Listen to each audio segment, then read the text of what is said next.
Liebe Spielfreundinnen und Spielfreunde auf dieser Welt, herzlich willkommen bei Kind im Manne zu dem heutigen großen Dreier-Bagger-Vergleichstest. Ich habe alle drei schon einzeln getestet. Ich verlinke euch die einzelnen Tests unten in der Infobox.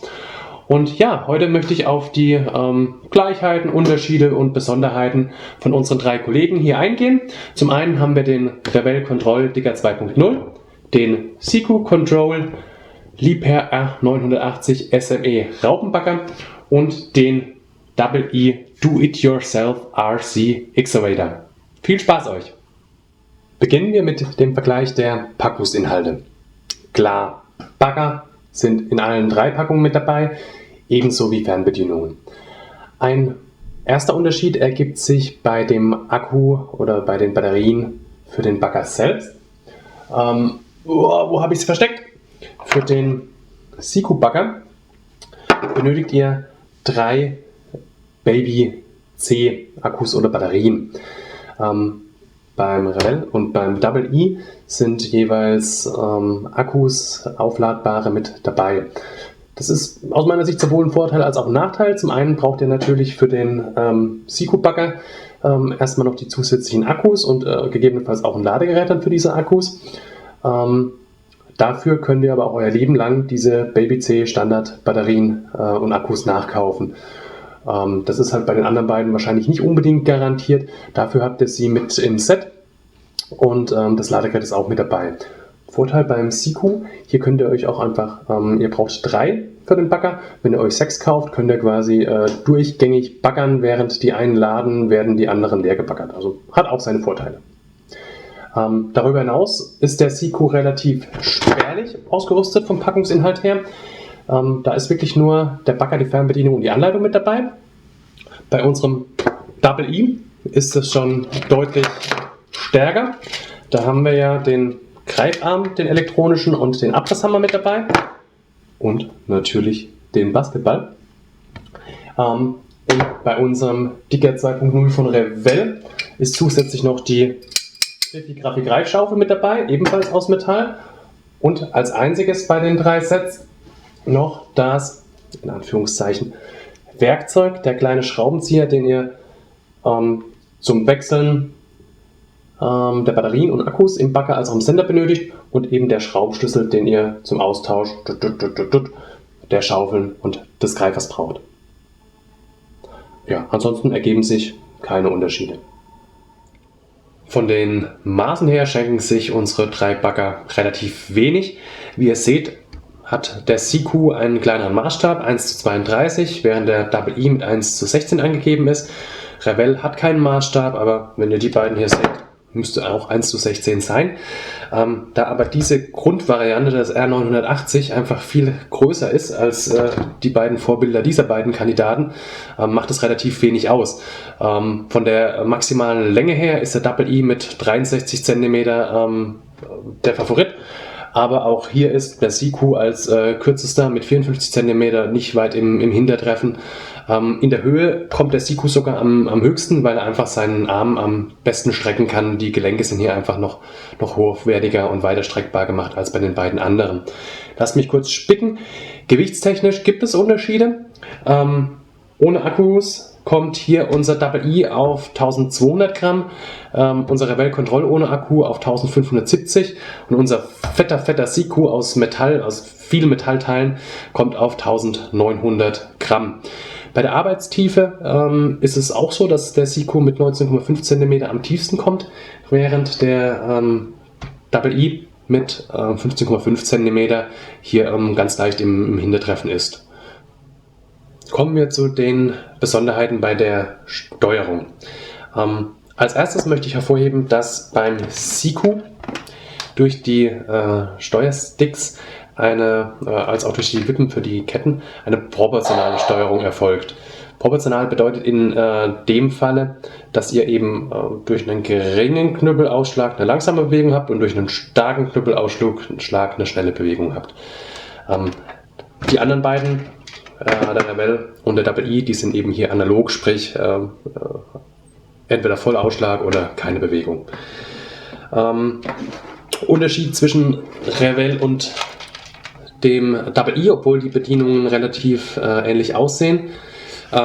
Großer Vorteil ist beim Double E, dass die Arm- und Drehbewegung des Oberwagens durch 2 Joysticks, wie beim realistischen Baggern und bei dem Siku durchgeführt werden, während hier beim Revell ich die Finger auf der ganzen Bedienung wandern lassen muss, um den Arm zu bewegen. Und damit ist ein flüssiges Baggern einfach nicht so gut möglich bei dem Revell Control, bei unserem Digger 2.0. Ich zeige euch mal noch, was die einzelnen Sonderfunktionen der Modelle sind. Besonderheit beim Siku. Ihr habt hier die Beleuchtungsvarianten, die ihr durchschalten könnt, und ihr habt diese Taste. Mit dieser Taste kommt der Bagger immer wieder auf die Ausgangssituation, was die Rotation des Oberwagens betrifft. Und ebenfalls eine Besonderheit: Unser Kollege ist unendlich drehbar, sprich er hat eine kabellose Drehdurchführung, sodass ich drehen und drehen und drehen und drehen kann. Das ist bei den anderen beiden Bagger nicht der Fall. Die sind auf ca. 300 bis 330 Grad begrenzt. Taste zum Rückkehr auf den Nullpunkt. Erfolgreich. So, Besonderheit beim Double E. Hier haben wir die Soundimitation. So, es ist richtig laut. Und die Hupe. Ebenfalls eine Besonderheit beim Double E ist, ihr steuert die Ketten nicht einzeln, sprich linker Knüppel, linke Kette, rechter Knüppel, rechte Kette, sondern ihr steuert hier vorwärts, rückwärts und hier links, rechts. Links, rechts bedeutet, die Ketten drehen sich dann gegengleich in die Richtung, so dass eben der Bagger nach links oder nach rechts fährt. Ist Geschmackssache. Besonderheit hier: Der Double E hat eine Funktion mehr letztendlich als die anderen beiden Bagger. Durch diese beiden Tasten kann ich dann den Greifarm oder den Abrisshammer getrennt steuern. Ja, das war's zum Double E. Besonderheit des Revells: Er hat ebenfalls einen Sound Mode. Der ist nicht ganz so penetrant laut wie beim Double E, dafür hört man Double E auch von Kilometer Entfernung aus. Er hat den Rekordmodus, sprich, wenn ich diese Taste drücke, dann merkt sich der Bagger, was man macht. Macht diese Funktion dann, wenn man wieder auf Rekord drückt, automatisch. Und dann gibt es noch diesen tollen Demo-Mode. Ich drücke ihn jetzt nicht, schaut ihn euch im Einzelvideo bitte an. Dann demonstriert euch der Bagger, ohne dass ihr was macht, alle Funktionen, die er besitzt. Die Funktionen können bei allen 3 Baggern gleichzeitig bedient werden. Hier ist allerdings der Revell etwas im Nachteil, denn dadurch, dass die Funktionen des Armes nicht durch 2 Steuersticks, sondern durch insgesamt 8 Tasten abgebildet sind, ist es natürlich quasi praktisch unmöglich, die alle gleichzeitig durchzuführen, denn ich habe auch nur 2 Finger und keine 8, mit denen ich die gleichzeitig bedienen kann. Ich habe natürlich übrigens 8 Finger, ich habe sogar 10, aber ihr wisst, was ich meine. Beim Fischerschen Nageltest zur Bestimmung der maximalen Hebelast des Armes ist unser klarer Gewinner der Siku Bagger. Er schafft bei ausgestrecktem Arm, lasst mich kurz gucken, 18 Nägel, das entspricht 234 Gramm. Der Revell schafft dabei 8 Nägel mit 104 Gramm, bis die Rutschkupplung glackt. Und der Double E schafft sogar nur 3 Nägel, was nur 39 Gramm entspricht. Und ab dann hört man schon die Rutschkupplung immer glacken. Er hat dann auch mehr geschafft, aber trotzdem. Also ich habe jetzt immer als Grenze das Glacken der Rutschkupplung genommen. Bei gebeugtem und angewinkeltem Arm führt auch der Siku mit 40 Nägeln, was 520 Gramm entspricht. Hier war jedoch die Schaufel der begrenzende Faktor, da die einfach nachgegeben hat. Da ist also der Revell der 38 Nägel, was 494 Gramm entspricht, ohne Nachgeben der Schaufel geschafft hat, durchaus auch auf vergleichbarer Ebene, während hier unser Double E auch wieder hinterherhängt mit 18 Nägeln, nur 234 Gramm leider.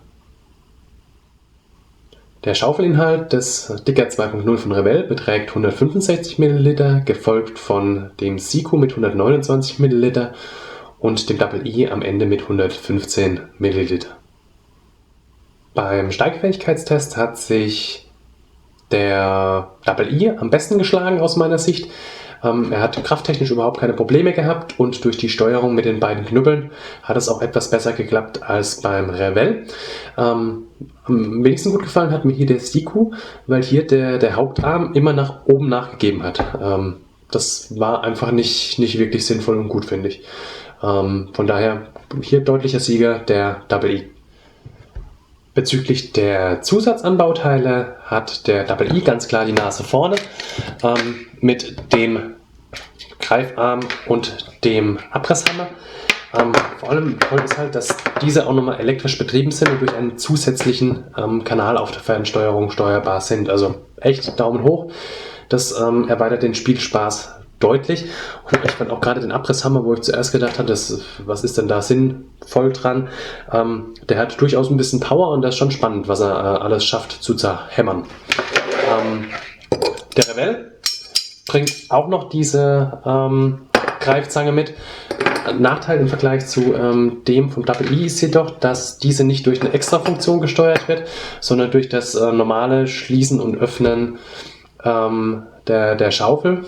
Und deswegen ist dieser Greifer statisch am Arm dort, während der von Double I nochmal geschwenkt werden und gleichzeitig zu und geöffnet werden kann. Der Siku hat nichts von alledem, obwohl er 3-mal so viel fast kostet. Ja, ein bisschen schade, hätte man sich auch Gedanken machen können. Hinweis noch, das Wechseln der Anbauteile beim Double I erfolgt ganz easy durch zwei Plastik-Splints, während ich hier beim Revell wirklich rumschrauben muss. Also das auswechseln macht Spaß, geht schnell. Das ist kompliziert und das macht man nicht so oft. Aber es hat eine Greifzange im Gegensatz zum Siku.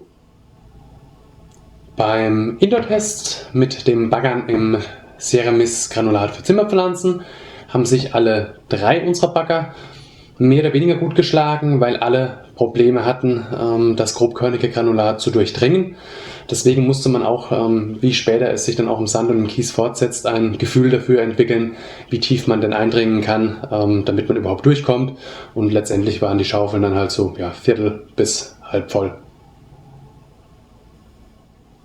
Die Laufzeiten der Batterien bzw. Akkus sind von allen 3 Baggern aus meiner Sicht für den Gebrauch im Spielzimmer und auch draußen völlig ausreichend.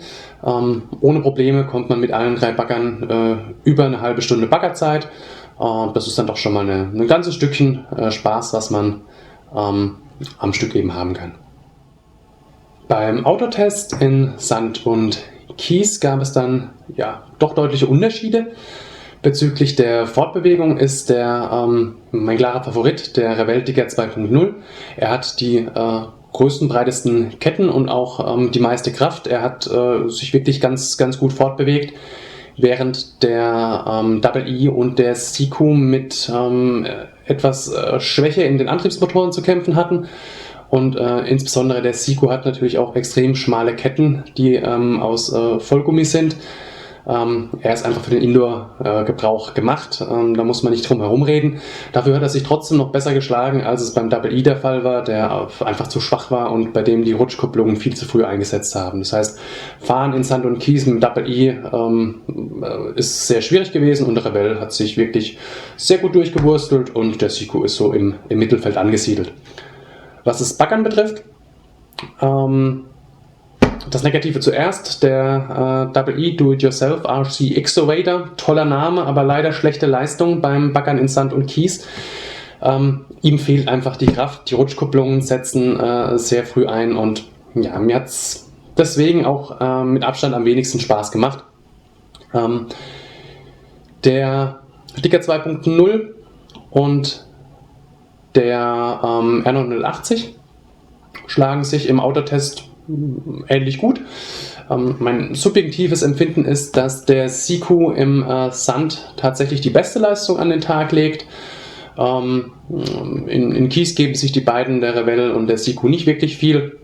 Aber mit beiden kann man draußen im Freien Spaß haben. Wenn man natürlich auch, wie beim Double E, immer im Hinterkopf haben muss, dass man jetzt nicht einfach tief eindringt, eine Schaufel voll macht und losbaggert, sondern bei allen 3 Baggern ist es so, dass die Rutschkupplungen dann doch klar die Grenzen aufzeigen. Diese Grenzen treten allerdings beim Siku und beim Revell deutlich später ein. So, abschließend fasse ich euch nochmal die aus meiner Sicht subjektiven Pro und Kontras der 3 Bagger in alphabetischer Reihenfolge zusammen.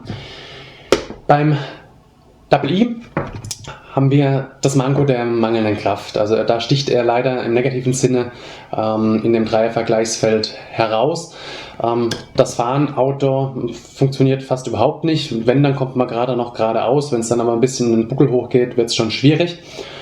Und ja, das sind die Hauptkritikpunkte, die fehlende Kraft. Die Steuerung der Ketten ist zumindest gewöhnungsbedürftig. Ich kann nicht die linke und die rechte Kette einzeln steuern, sondern ich kann eben nur vorwärts und die 360-Grad-Drehung mit gegengleich bewegenden Ketten steuern. Das mag dahingestellt sein, ist jetzt ein mittlerer Faktor. Positiv ist, dass er die Steuersticks in der Fernbedienung hat. Damit lassen sich die Bewegungen schon relativ flüssig durchführen, auch wenn sie natürlich digital sind von der Ausführung her. Und ein ganz großer positiver Faktor von dem Kerlchen hier sind natürlich die beiden Anbauteile, der Abrisshammer und der Greifarm, die durch einen extra Kanal gesteuert werden und somit den Spielspaß doch nochmal deutlich vergrößern. Beim Revell hat mir nicht so gut gefallen, dass die Steuerung des Armes und des Oberwagens durch Knöpfe funktioniert. Bei den anderen beiden Kandidaten hat man Steuersticks, was dem realitätsnahen Baggern natürlich deutlich näher kommt. Die Steuerung funktionierte aber eben durch die Knöpfe nicht ganz so optimal wie bei den beiden anderen. Die Steuerung ist klar, wie beim Double E auch, digital. Sprich, die Geschwindigkeit der Bewegung findet entweder statt oder nicht, aber eine Zwischengeschwindigkeit kann ich nie auswählen. Bei allen 3 Baggern, ich wiederhole mich jetzt also quasi 3-mal hintereinander, aber natürlich nicht so schlimm wie beim Double E, ist das Einsetzen der Rutschkupplungen, die dann doch hin und wieder zum Einsatz kommen und ein Durchbaggern verhindern. Aber die positiven Punkte überwiegen beim Revell. Dazu zählen zum einen, dass die Schaufel aus Metall ist, dass der Greifer, der ebenfalls aus Metall ist, mit dabei ist. Das ist nochmal ein Zusatzbonus im Vergleich zum Siku, der gar kein Zusatzanbauteil hat. Und ja, Outdoor hat er sich beim Fahren mit Abstand am besten geschlagen. Also falls ihr irgendwann mal eine Bagger-Safari plant, dann würde ich euch den Revell empfehlen. Der Digger 2.0 kam wirklich gut voran im Kies und im Sand. Auch beim Siku fange ich mit den Mankos an, damit ich es gleich rum habe. Wie bei den anderen beiden auch, die Rutschkupplungen setzen immer wieder ein und die fehlende Kraft ist bei den Baggersituationen einfach merkbar. Ist klar, ist bei allen 3 der Fall. Beim Fahren Outdoor hat er auch gewisse Probleme. Die Ketten sind extrem schmal und auch aus Vollgummi. Er ist so zwischen dem Digger 2.0 und dem Double E anzusiedeln. Für einen Bagger dieser Preisklasse, er ist 3-mal so teuer wie der Digger 2.0 von Revell, setzt man natürlich auch etwas höhere Maßstäbe an. Und da finde ich es sehr seltsam, dass der Arm als Beispiel einfach nach oben nachgibt oder das Spiel in der Schaufel so groß ist. Das merkt man dann doch auch im Alltagsgebrauch in der Kiesgrube oder beim Baggern hin und wieder negativ. Die Steuerung ist zwar proportional, sprich ihr könnt wählen, im Gegensatz zu den beiden anderen Baggern, ob ihr die Schaufel langsam oder schnell öffnen wollt. Sie ist allerdings dafür auch wieder relativ unpräzise, weil zum Beispiel gerade wenn der Arm gestreckt ist, dann lastet da so eine große Kraft drauf, dass man ihn einfach nicht langsam senken kann. Selbst mit der feinsten Lenkbewegung sackt er dann gleich mal runter. Positive Punkte, ich habe es schon erwähnt, Steuerung ist proportional. Das ist ein sehr wichtiger Faktor, um natürlich einigermaßen realistisch baggern zu können. Wir haben ein ausgeklügeltes Auto-Stopp-System. Hier sind verschiedenste Sensoren, die dem Bagger sagen, wann die Bewegung eines der Gelenke am Ende ist. Dann hört man, wenn dieses Ende erreicht ist, nicht ständig die Rutschkupplung, wie bei den anderen beiden Kollegen, sondern der Motor hört einfach auf zu laufen.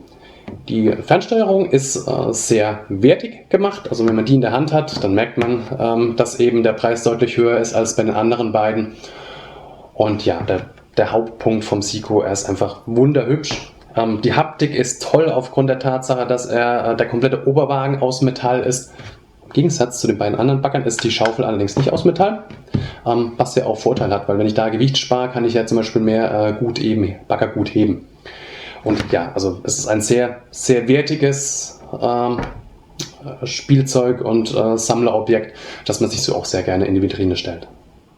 Wir kommen zu meinem finalen Fazit des großen Dreierbagger-Vergleichstests. Das ist natürlich immer subjektiv geprägt. Ich möchte trotzdem versuchen, euch meine Meinung noch wissen zu lassen. Der Double E ist leider auf dem hintersten Platz bei meiner internen Wertung. So lieb ich ihn habe, aufgrund der echt tollen Anbauteile für den Indoor-Gebrauch ist er auch wirklich völlig ausreichend und toll. Aber wenn man sich überlegt, mit ins Freie zu gehen, dann fällt er einfach aufgrund der mangelnden Kraft hinten ab. Der Seiko kostet, ich habe ihn für 206 € gekauft und da setzt man natürlich relativ hohe Maßstäbe an und ich muss zugeben, ja, er belegt bei mir nur den zweiten Platz. So toll er ist, so optisch wertig wie er ist, ich bin einfach ein bisschen enttäuscht aufgrund der Steuerung, die nicht optimal ist. Ich habe ja die negativen Punkte genannt und da hätte ich mir einfach ein bisschen mehr erwartet für den Preis. Wenn ihr was für die Vitrine sucht, was hin und wieder auch bewegt werden kann, empfehle ich euch den Seiko, aber für das Baggern im Hinblick auf des Spielspaßes willen kann ich ihn euch leider auch nur auf dem zweiten Platz empfehlen. Und last but not least, mein persönlicher Favorit des Dreier-Vergleichstests ist der Dicker 2.0 von Revell. Klar fehlt ihm im Vergleich zum Seiko die proportionale Steuerung. Klar ist er jetzt nicht so wertig wie der Seiko, aber ich finde das Gesamtpaket für diesen Preis, für gut 70 €, für die ich den erstanden habe, bietet er einfach den meisten Spielspaß und das beste Preis-Leistungs-Verhältnis. Der Greifer ist mit dabei, die Schaufel ist aus Metall. Ihr wisst Bescheid. Ich würde, wenn ich mich entscheiden müsste zwischen den drei Baggern, den Dicker 2.0 würde ich mir nochmal kaufen. Ich hoffe, mein Test hat euch gefallen und weitergeholfen. Ich würde mich sehr, sehr freuen, wenn ihr Kind im Manne abonniert und wenn ihr auch meine weiteren Videos schaut. Und ich verlinke euch auch vor allem noch die 3 Einzeltestvideos zu den 3 Bagger-Kollegen. Und schaut mal rein, da findet ihr natürlich noch viel, viel mehr Detail-News und auch vor allem Bilder der Bagger während des Baggerns. Und ja, dafür sind Bagger ja da. Also dann, bis bald. Tschüss!